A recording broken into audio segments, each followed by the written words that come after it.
नीलगो आसमान बादलों से ढका हुआ था। सूरज की किरणें तपिश से आ रही थी। मौसम कदरे खुशगवार था। वाल क्लाक 10 बजा रही थी। रिफत ड्राइंग रूम की डस्टिंग करने और बाकी कामों से फारिग होने के बाद सोफे पे आ बैठी। छोटा सा खूबसूरत कुशन गोद में रखकर इसने टीवी लगा लिया और बेदिली से टीवी देखने लगी। इसका बुखार उतर गया था। तबीयत कदरे बहाल हो गई थी। निदा की शादी के दिन करीब आ रहे थे। आज या कल में शादी की तारीख रखती जाती, फिर मेहमानों का तांता बन जाता और सड़क पर जाने की भी फुर्सत ना मिलती। अब भी काम बहुत बढ़ गए थे। रोज़ाना मार्केट के चक्कर लग रहे थे। कुछ ना कुछ लाया जा रहा था। आज भी इन्हें निदा की ज्वेलरी देखने जाना था। रिफत खाली खुली नज़रों से स्क्रीन को देखती बैठी रही। अंदर निदा कमरे में भी सुलेमान अभी सो रहा था। इसका ख्याल अंदर ही आते ही रिफत की आंखें मुंजमद सी हुई। सुलेमान के साथ गुजरे ये चंद दिन इसके लिए किसी इम्तिहान से कम ना थे। इसके शब रोज़ एक अनचाही कुर्बत में गुजरे थे। इसकी बहकी सांसें, चेहरे पर सुइयों की माने चुभते बाल और खुरदरा अजियतनाक लिम्स कुछ भी इसके अंदर चाहे जाने का एहसास पैदा नहीं कर पाया था। तबीयत की खराबी के बावजूद सुलेमान इसे रौंदता रहा। इसकी अजियत से हज़ उठाता रहा। इसकी सभी तबीयत संभली तो इसने फिर से दूरियां इख्तियार कर ली थी। रातों को कई बार रिफत की आंख खुली तो इसे कमरे में मौजूद नहीं पाया था। बाहर टेरिस पर से इसे इसकी गुफ्तगू की धीमी आहटें इसके कानों तक पहुंचती थीं। वो फ़ोन पे लगा होता था और रिफत अंदर कानों में उंगलियां दे लेती थी। ऐसा लगता था वो जल्द अज जल्द निदा की शादी के फ़र्ज से सबकदोश होकर वापस जाना चाहता है। रिफत ने बैठे बैठे सोफे पर पहलू बदला। इसका दिल जैसे बेहस हो रहा था। अगर कोई एहसास बाकी था तो वो नफरत और गुस्से का था। इसी लम्हे से कमरे का दरवाज़ा खुला। सुलेमान बाहर आया और भारी भरकम जुस्से पे नया खड़खड़ाता सूट पहने हुए था। ड्राइंग रूम में आके एक चुभती हुई तेज निगाह रिफत पर डाली, जो हड़बड़ाकर उठ खड़ी हुई थी। नाश्ता लाओ, दो अल्फाज बोलकर वो किचन की टेबल की तरफ चला गया और कुर्सी खींचकर बैठ गया। रिफत होंठ पीछे किचन में आई थी, फिर नाश्ता निकालने लगी। इसे देख के किसी रोबोट का गुमा हो रहा था जो हुक्म की तामील कर रही हो। चेहरे पे किसी किस्म के जज्बे का गुजर नहीं था। हाँ, आंखों में हल्की सी बेजारी थी। सलमान के रवैयों ने इसका दिल छलनी कर दिया था। अब वो इसके रवैये कुछ महसूस नहीं करती थी। नाश्ते के बर्तन इसके सामने रखकर वो वापस मुड़ी और ड्राइंग रूम की तरफ आई। सुलेमान ने इसे पुकारा था, कुछ देर बाद हम लोग ज्वेलर के पास जाएंगे, वो बोला। रिफत इसकी तरफ पलटी, जरा उलझी। हम से इसके क्या मुराद थी? कौन कौन जा रहे थे? वो भी जाना चाहती थी। निदा के लिए ज्वेलरी सेट इसी ने सेलेक्ट किया था। अब देखने जाना तो बनता था कि कैसे बना है। अगर कोई कमी बेशी होती तो वो दूर की जा सकती। तुम घर पे रहना, घर संभालना। इसने सर्द से अंदाज में अगला जुमला बोलकर रिफत की खुशफहमी दूर कर दी। ये वाजिया हो गया कि वो निदा और अम्मी ही जा रहे थे, रिफत नहीं। मैं भी साथ चलूं आपके साथ? वो हिम्मत करके बोली। सुलेमान के चेहरे पर शदीद नागवारी फैली। और घर कौन रहेगा? तुम्हारा बाप? को फंकारा। तुम घर पे रहो और हमारे आने तक लंच बना दो, रौनक से कहकर वो नाश्ते में मसरूफ हो गया। अल्फाज रिफत के गले में ही खुश हो गए। घर को लॉक करके भी तो जाया जा सकता था, लंच आके भी तो बनाया जा सकता था। वो मोड़ सी थी, बोझल कदमों से बेडरूम में आकर बेड के किनारे टिक गई। इसके सामने बैठना मुश्किल लग रहा था, वरना इसके या इसके वालिदैन पे कोई और जुमला चस्त कर देता और इसका सब्र भी तमाम हो जाता। दिल गुबार आलूद हो रहा था। वो कितनी ही देर एक ही पोज में बैठी रही। आंखों में यासियत उतर आई थी। दिल में बगावत भरे ख्यालात सर उठाने लगे थे।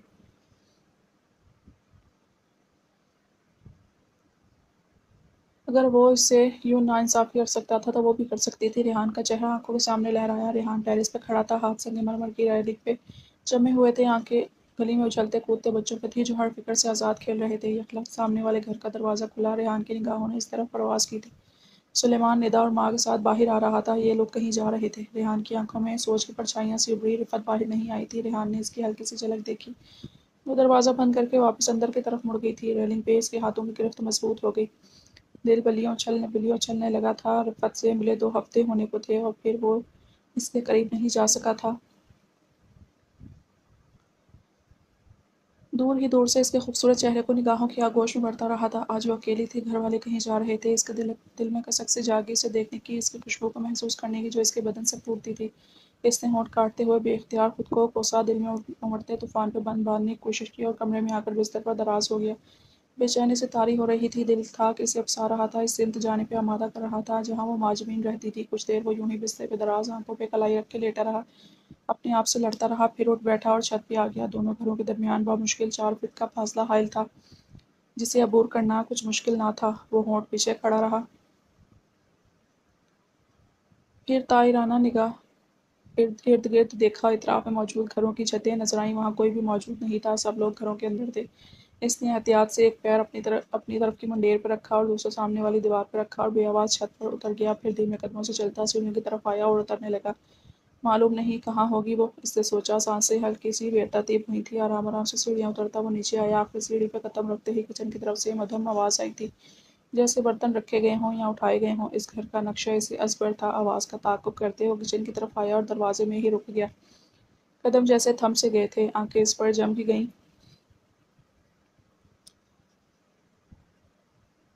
وہ دوسری طرف منہ کیے کچن کاؤنٹر کے پاس کھڑی تھی۔ اس کے ہاتھ چل رہے تھے، شاید کچھ بنا رہی تھی۔ گرے کلر کی شارٹ شرٹ اور گھیردار شلوار پہنے ہوئے تھی۔ دوپٹہ موجود نہیں تھا۔ لمبے ریشمی بالوں کونے کی قید کاٹ رہے تھے۔ اس نے ایپرن باندھ رکھا تھا، جس سے گستاخ ڈوریاں اس کی موزوں کمر کو سختی سے جکڑی ہوئی تھی۔ اس کے سٹول اور بھارب لباس کے اندر سے اس کی موجودگی کا پتہ دے رہے تھے۔ ریحان کی آنکھیں گستاخیوں پہ اتر آئیں۔ بے خود ہو کر وہ اس کی طرف آیا تھا۔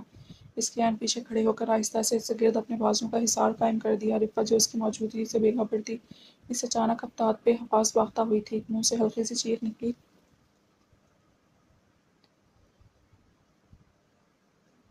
پھر تڑپ کر دور ہونا چاہا۔ میں ہوں ریحان نے اس کے پاس کان کے پاس خمار آلود سرگوشی کی تھی۔ ریحان تم؟ رفت کے ہونٹوں سے اتنا ہی نکل سکا۔ اس کا وجود سن سا ہو گیا۔ اسے یہاں موجود پا کر وہ اس کی پشت کو سینے سے لگائے کھڑا تھا۔ کمر پہ گرفت اب بھی قائم تھی۔ ہونٹ اس کی گردن پہ ریگنے لگے۔ چھوڑو مجھے پلیز، اس نے خود کو چھڑانے کی صحیح کی۔ دل جیسے سینے سے باہر آنے کو تھا۔ ریحان میرا شوہر آ جائے گا، اس نے جیسے التجا کی تھی۔ وہ سلیمان سے نالا تھی، مگر خوفزدہ بھی۔ کوئی نہیں آئے گا، میں نے انہیں جاتے ہوئے دیکھا تھا۔ آہستہ سے بولتا وہ اس کی گردن کا پور پور لبوں سے چھو رہا تھا۔ ہاتھ اس کے ہموار پیٹ پہ جمے ہوئے تھے۔ پھر اس کی قمیض اوپر کر دی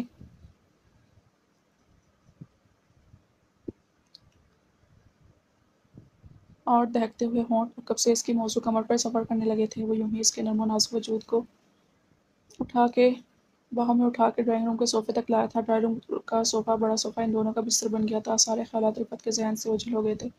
شوہر نے جو خلا چھوڑا تھا، اسے کوئی اور پر کر رہا تھا۔ ریحان نے اسے صوفے پر لا گرایا، پھر اسے اپنے وجود سے ڈھانپ لیا اور اس کے ہونٹوں کو باری باری اپنے ہونٹوں میں لے رہا تھا۔ دونوں ہاتھ قمیض تلے اس کے جوان بدن سے گستاخیوں میں مصروف تھے۔ رفت کی حالت غیر ہونے لگی۔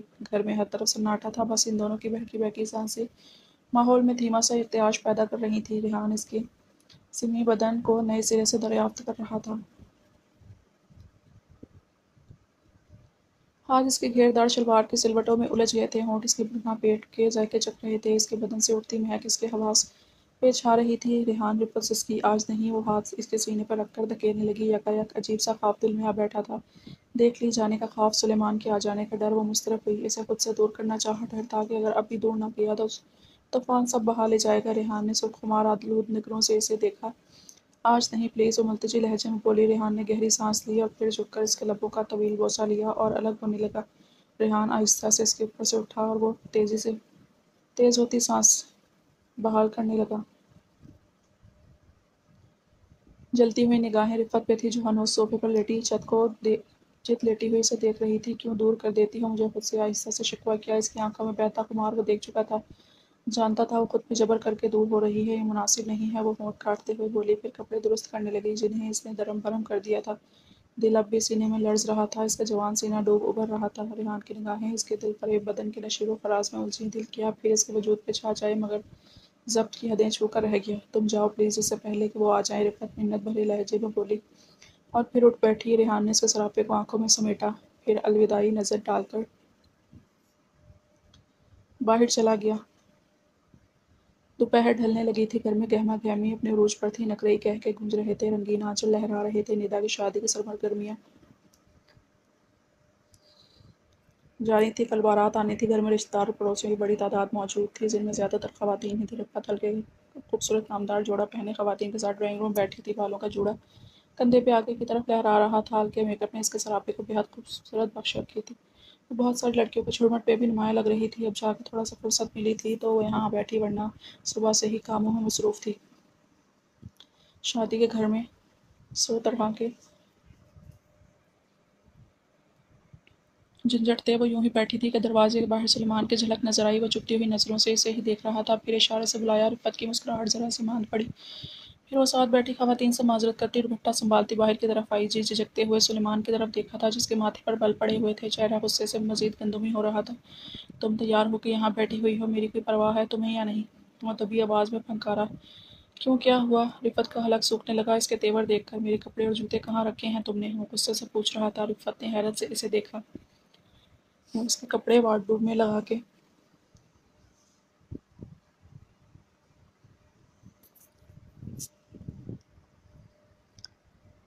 जूते भी बेडरूम में साथ ही सामने ही रखे थे, बाकी चीज़ें भी वो ऐसे चुभती नज़रों से देख रहा था। रिफ़त के होंठ पिच गए, वो समझ गई थी सुलेमान को इसका यूँ तैयार होकर फ़ारिग बैठना पसंद नहीं आया था। तभी भड़ास निकाल रहा है, वो कई दिनों से कुछ कहने का भी मौका नहीं दे रही थी। वो पलट कर बेडरूम की तरफ आई, सब चीज़ें वहाँ मौजूद थी, लेकिन रिफ़त ने ऐसे जताया नहीं। बस खामोशी से हर चीज़ ऐसे थमाई, फिर बाहर निकल गई। सुनो, वो बाहर निकलने लगी थी कि इसने आवाज़ दी, ड्राइंग रूम में लाड साहबा की तरह बैठी ना रहो, सब इंतज़ाम का जायज़ा लो, अगर कोई कमी कोताही हुई तो तुम्हारी खैर नहीं। इसकी आवाज़ ने कानों में करवाहट घोली। रिफ़त होंठ बीन से बाहर निकल आई।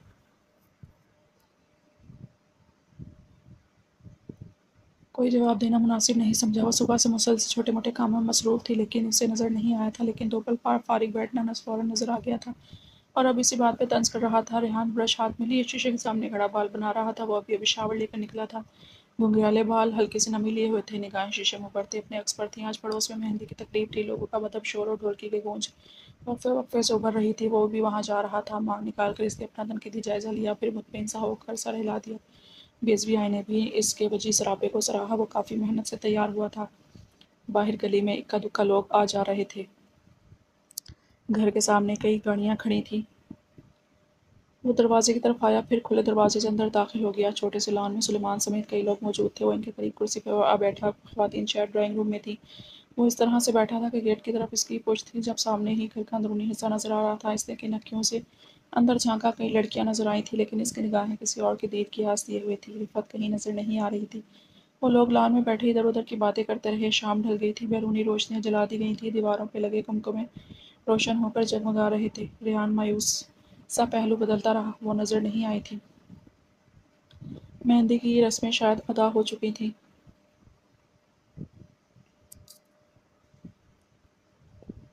बहुत सी ख़वातीन घर से निकल गईं, कुछ अब भी अंदर मौजूद थीं। सुलेमान भी उठकर अंदर जा चुका था। रेहान वहीं बैठा रहा। दफ़्तन वो इसे नज़र आई, सुर्ख़ कामदार लिबास पहने, शिफॉन का हमरंग दुपट्टा ओढ़े। बालकनी की लाइट की रोशनी में इसकी मोहनी सूरत दमक रही थी। सहज सहज कर चलती बाहर आई, फिर सीढ़ियाँ चढ़ती दूसरी मंजिल पर चली गई। रेहान की निगाहों ने कदम ब कदम इसका ताक़ुब किया था। इसने रेहान को नहीं देखा था, शायद जल्दी में थी। रेहान बैठे बैठे बेचैन हुआ, इधर उधर देखा, कोई आस पास मौजूद नहीं था। चंद लम्हों यूं ही बैठा, दिल में उठती कशमकश को से लड़ता रहा। फिर से उठा और सीढ़ियों की तरफ आया। वो तेज़ी से सीढ़ियाँ चढ़ता ऊपर आया, और बस ऊपर बस एक ही कमरा था। ये कमरा अक्सर बंद रहता था। रेहान ने कभी इसे खुला नहीं देखा था। शायद इसे मेहमानों के लिए खोला गया था। वो शायद अंदर की दरवाज़ा खुला हुआ था। वो इस तरफ आया और दहलीज पर रुक सा गया। कदम थम से गए। वो सामने ही दूसरी तरफ मुँह किए खड़ी थी। बेडरूम के तर्ज पे सजाया गया कमरा। एक तरफ मुसारी पड़ी हुई थी, सामने ही चंद सोफे धरे थे, जिनके आगे शीशे की तपाई। कमरे में लाइट की रोशनी फैली हुई थी। रिफ़त वार्डरोब के सामने खड़ी इसके पट खोले कुछ ढूंढ रही थी। रेहान की निगाहें इस पर ठहर सी गईं। वो सुर्ख शर्ट और पजामे में थी, रेशमी बालों की चोटी कमर पर कुंडली मारे हुए थी। फिटिंग की देदा जेब शर्ट ने इसकी मौजू कमर को थाम रखा था।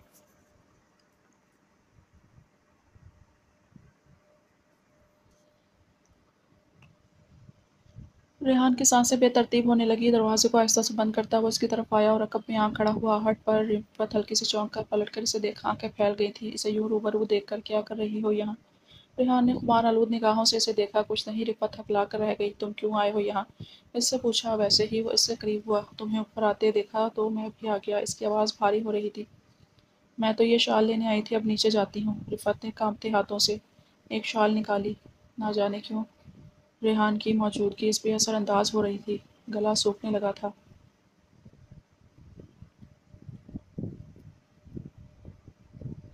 नहीं, रेहान ने शॉल इसके हाथ से ले ली। थोड़ी देर बाद चले जाना, इसने जैसे सरजनिश की थी। फिर बाजू रिफ़त की कमर पर गिर्द लपेट कर इसे करीब कर लिया।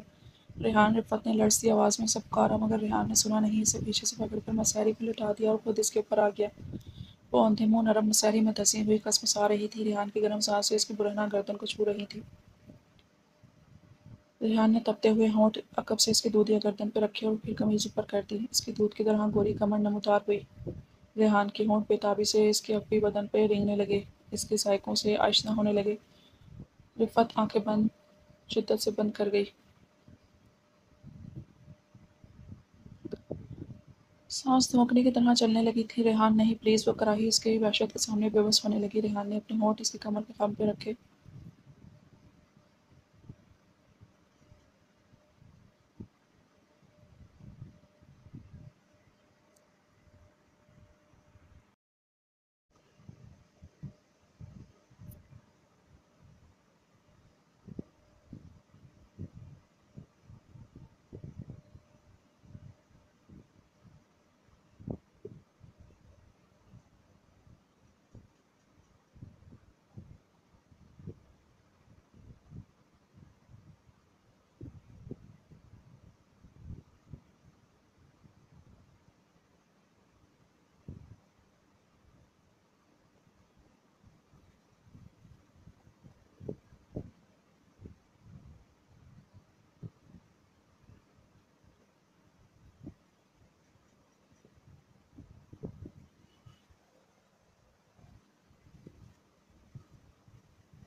رفعت نے بازو سختی سے اس کی گردن کے گرد حمائل کر کے بے اختیار اس کی گردن پر دانت گاڑ دیے۔ وہ بہک رہی تھی، انجانی آگ میں جلا رہا تھا، اس کے پور روپ اپنی وحشت سے جھلسا رہا تھا۔ کمرے کے در و دیوار دم سادے انہیں دیکھ رہے تھے۔ وہ بڑی دیر تک ایک دوسرے کی باہوں میں سلگتے رہے۔ کمرے میں بہکی بہکی سانسوں کی آہٹ رچی ہوئی تھی۔ رات کے 2 بج رہے تھے۔ شب نیلے آسمان تلے بھیگ رہی تھی، ہر شے پہ اندھیرے کا غلاب چھایا ہوا تھا۔ سلیمان گھر کی چھت پہ ٹہل رہا تھا، فون کان سے لگائے دھیمی آواز پہ پگال میں بات کر رہا تھا۔ ہونٹوں پہ مسکراہٹ تھی۔ ریچل نے کال کی تھی اور وہ اسی سے بات کرنے کے لیے بستر چھوڑ کر اوپر آیا تھا۔ ریچل اس کی محبوبہ تھی، اس کا تعلق تھائی لینڈ سے تھا۔ وہ قریب 6 مہینے پہلے ملے تھے اور وہ اس کی زلفوں کے جال میں گرفتار ہوا تھا۔ سبک اندام اور چنچل سی ریچل اس سے بھاگ گئی تھی۔ ہفتے کی ہر رات اس کے ساتھ سیاہ ہو کر صبح میں بدلتی تھی۔ تنخواہ کا بڑا حصہ بھی اس کے ناز اٹھانے میں صرف ہو جاتا تھا، بدلے میں وہ اس کا دل بہلا دیتی تھی۔ الوداعی جملوں کے تبادلے کے بعد وہ نیچے اترنے لگا اور بیڈ روم میں آ گیا۔ رفعت کروٹ کے بل لیٹی ہوئی تھی۔ اس نے ایک نخوت بھری نگاہ اس پہ ڈالی اور اس کی طرف پشت کر کے لیٹ گیا۔ رفعت میں اس کی دلچسپی نہ ہونے کے برابر رہ گئی تھی۔ وہ خوبصورت تھی، مگر جو بات ریچل میں تھی وہ رفعت میں کہاں تھی؟ ریچل کو دل لبھانے کے سارے گر آتے تھے۔ اس سے سوچا اور مسکرایا۔ آج مہندی کی تقریب تھی۔ ندا کی شادی کروا کے وہ جلد از جلد مسقط روانہ ہونا چاہتا تھا۔ ان لمحوں میں بھول گیا تھا کہ ہر رشتے کے کچھ تقاضے ہوتے ہیں جنہیں اگر پورا نہ کیا جائے تو رشتوں میں دراڑیں آ جاتی ہیں، چور راستے نمودار ہو جاتے ہیں۔ رشتوں کے شجر کو اگر محبت کے پانی سے سینچا نہ جائے تب بھی وہ پھلتا پھولتا ہے۔ رشتوں میں بگاڑ کا بڑا سبب نامناسب رویے ہی ہوتے ہیں۔